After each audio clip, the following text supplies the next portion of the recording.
G'day, Sam here from Konpira Maru Wines, coming to you from our Queensland HQ in the Granite Belt in southwest Queensland. Welcome to Queensland.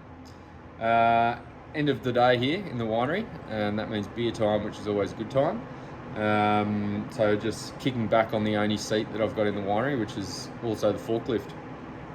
Comfy. Here to chat to you about a couple of our Queensland wines today, which is exciting.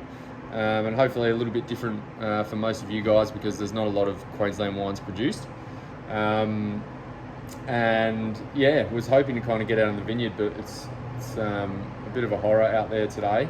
But might try and pop out there a little bit later. But a good example of kind of where we're at the moment. So we're in the cycle of El Nino, so it's a lot cooler and a lot more water. So to put that in perspective, last year in Stanthorpe, the town we are now, their town water supply, their dam, was down below 1%. So they were essentially trucking in all of their water for livestock, for all agricultural practices, growing fruit, vegetables, etc., but also drinking, showering, washing your dishes, the whole shebang. So quite different to where we were this time 12 months ago. I think in November we got 450 mil of rain, which is a record up here. So yeah, been an interesting and slightly challenging year thus far, but that's farming. All kicking off here in Queensland. We just got our first fruit in, some Semillon, which has just started fermenting, which hopefully we'll be making petnat out of. And harvest up here starts a lot earlier than the southern states, given it's slightly warmer, especially the region that we're talking about today, and the wine specifically, which is the I Dream the Tangerine Rosé. So we love rosé at Konpira Maru.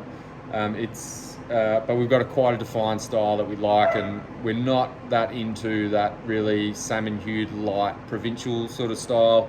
No offense if you are, just not our bag. We like rosé with a little bit more going on, a little bit more flavour, a little bit more texture.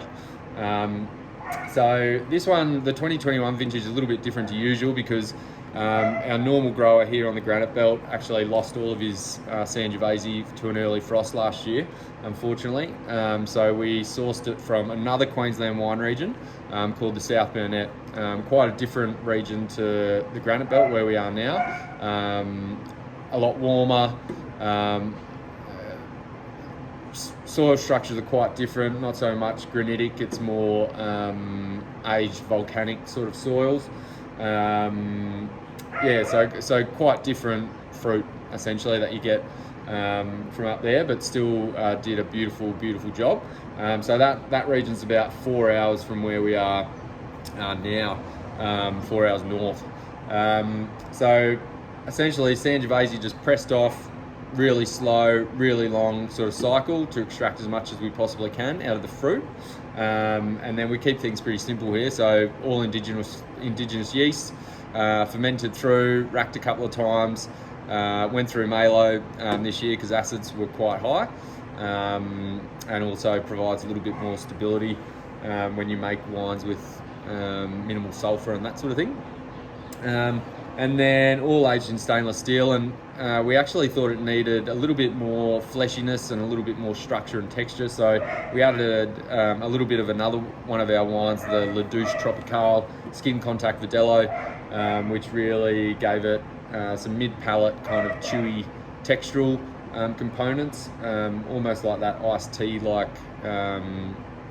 tickle in the mid-palate. So yeah, delicious stuff, and our sort of rosé, and from a pretty unique region, especially for most of you over there who probably haven't heard of the South Burnett. So enjoy.